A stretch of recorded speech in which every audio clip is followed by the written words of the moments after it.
Hello everyone, welcome back to another video learning Windows PowerShell in our channel Telugulo Telusko.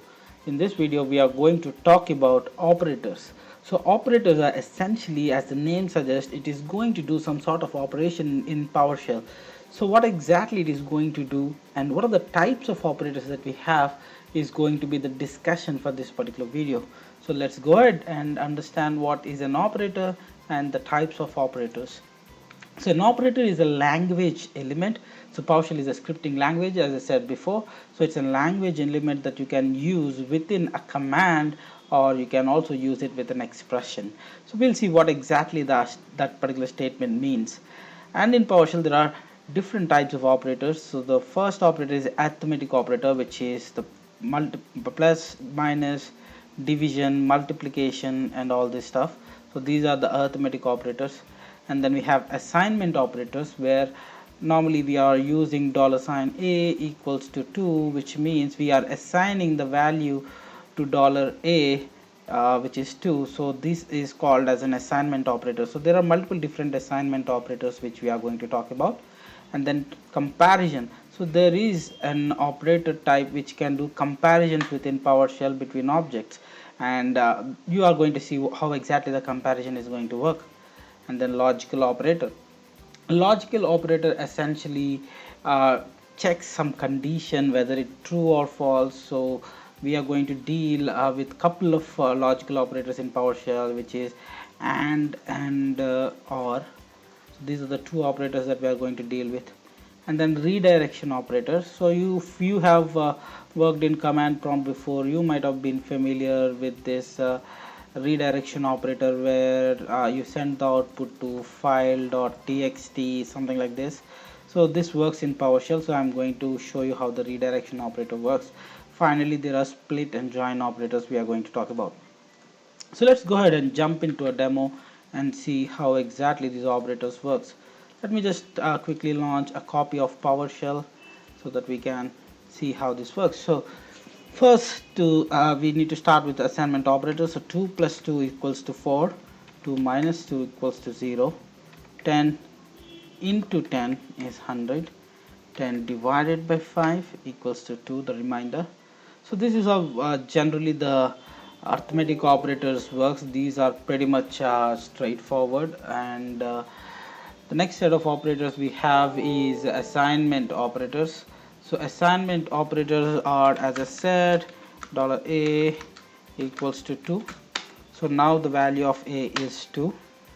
And now if I want to do something like this, a plus equals to 5. Now understand what it's going to do.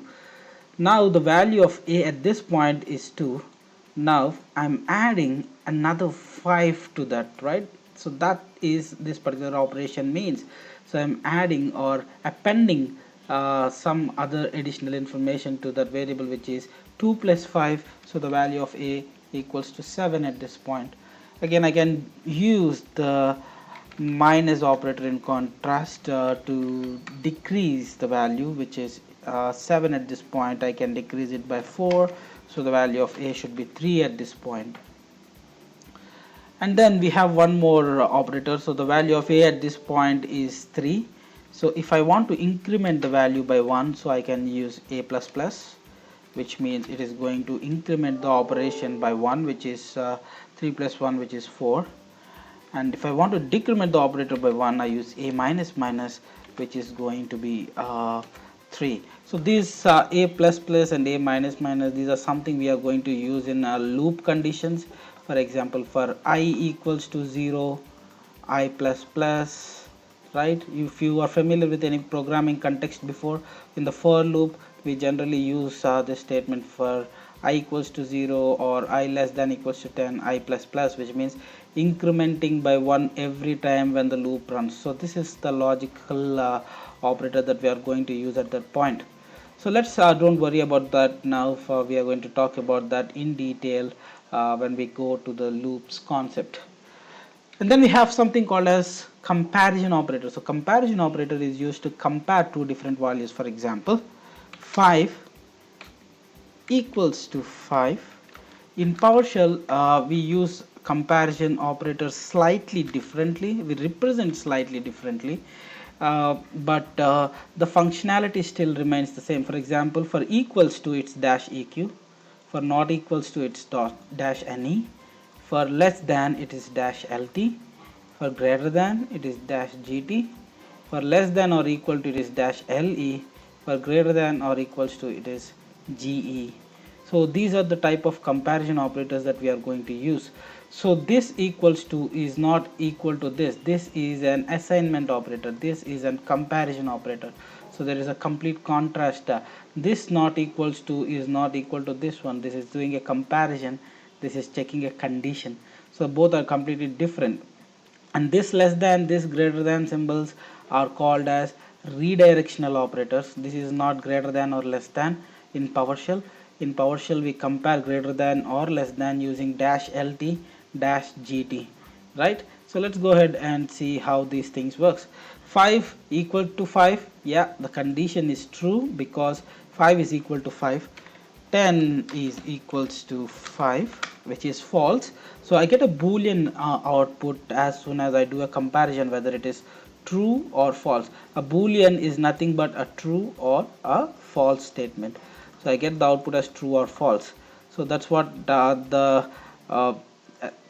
comparison operators by default displays an output. Now let's do this comparison a little more. 10 greater than 20, which is true. Oops, sorry, which is false. 10 less than 20, which is true. And I can say 10 not equals to 20, which is true. 10 is greater than or equals to 20, which is false. So this is how generally you compare using the comparison operators. So equal to, greater than, less than, not equal to, and greater than or equal to. So GE is greater than or equal to, GT is greater than, LT is less than. So I can say 10 is less than or equals to 20, which is true. So I get a true output. So these are the comparison operators for you. Slightly different, but the functionality is still the same from all other programming languages. So now we are going to talk about a logical operators. There are essentially two logical operators that we need to talk about, and then or. So which means let me just go ahead to the previous example. 10 equals to 10, right? This is obviously true, right? Now if I put those in parenthesis, right? So this is now one expression. This particular thing is now one expression as soon as I wrapped in open and closed parenthesis, and I can use another expression, 10 less than 5, sorry, 10 less than 5. So I'm comparing two expressions right here using the AND operator. These are the logical operators. So it defines a logic, right? It is testing a logic here. So when I hit enter, I get false. So 10 is equals to 10, that is true, and 10 is not less than 5, which is false, because in an AND condition both the statements should return a true. Only then the value, the boolean will return true. If any of the condition returns false, then the output will be false. So in an AND condition, both the expressions that you're evaluating should resolve to true. For example, if I switch this AND to OR, what exactly OR means is any one of the conditions, either this or this can be true, or any one of this can be true. Ultimately what I'm going to return is true, because if an OR is a logic saying that either this or that, any one, right, or both, no matter. If both are true, that is fine. If at least one is true, that satisfies my condition, so that returns true. So here 10 is not less than 5. This is actually a false statement, but 10 is equals to 10, which returns true. So one condition satisfied, so obviously the output becomes true. So let's see what happens if both the condition matches. 10 is less than 20, which is true again. So now I get a true. So both the statements evaluates to true, that's fine, I get an output of true. one statement evaluates to true, I get the value true, because or means either this or that, and means both this and this, so both should be true. That's how you can use this and or logical operators. So the point of this video is to get you the solid foundations that we need in terms of various different operators that we use within PowerShell, so that you will be comfortable while we start creating our own scripts and logics. When we use this kind of comparison operators to evaluate a condition is true or false, if it is true, do this particular set of actions, if it is false, do this particular set of actions. So we can take that approach when we start writing scripting. So I just want to set the context before we go there. And now we are going to go to the redirection operator. For example, let's say get process, I say get process to proc.txt. So now in C Windows System 32 it should create a folder called proc.txt. So when I go ahead and open proc.txt, I should see all the list of processes. So this is one of the redirection operator, which means whatever the output I'm getting from get process on my console, get process generally displays all the process information like this. So whatever the output I'm getting out of the console, I'm redirecting to this particular text file. Now there is an operation to append as well, which means normally if I do get service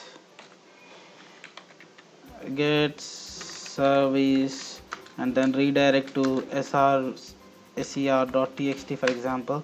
Now ser.txt has all the ser.txt has all the services, notepad ser.txt, sorry again, ser.txt. so I get the output right there on the console. So this is fine. Now if I want to append some sort of other information to the text file, for example, if I say now get process to ser.txt, let's see what happens. Get process to ser.txt. Now if I open notepad ser.txt, I get the process list, all the services are wiped out, right? So it has overwritten that information. Now what I can do is I can instead say get service, I can use the double redirection. So this double redirection says to PowerShell that append the information to the file instead of overwriting the information. So let's go ahead and write to that, and then I say ser.txt, for example. Now I get all the processes. At the same time I also have the services information within the text file. So the information is appended when I use this operator with a double arrow symbol, right? It is appending the information to the existing text file, but in this case it is overwriting the information. Previously I have processes information in the text file, services information in the text file. As soon as I say get process redirect the output to ser.txt, it is going to overwrite that information. In this case it is going to append the information. So this is one of the important things that you need to understand in terms of how to redirect the output you want. So these are some of the operators which you can make use of. And finally we have split operator. So for example, I have hello, let me just clear this console. Let's say I have a word hello, hello comma well. Now what I can do is I can use the split operator to split that particular string on the delimiter value, which is the comma here, right? So as you can see, the text is now splitted into two different things. For example, now I have something called as hello dot world.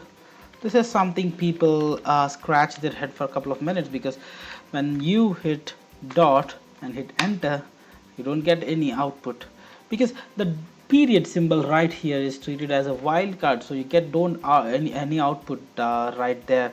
So what you can instead do is you can use a backslash or a backtick. This is some regular expression types. So if you use the backslash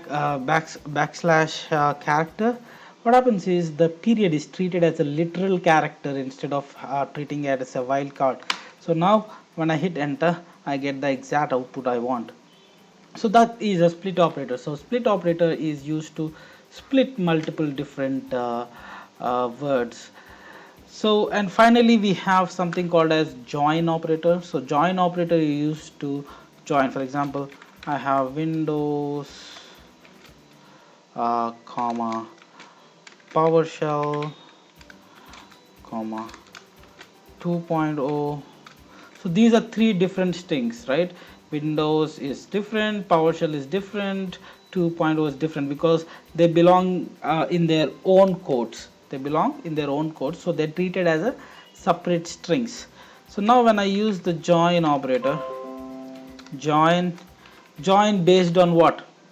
Because I can join based on a delimiter value, or I can join based on a space.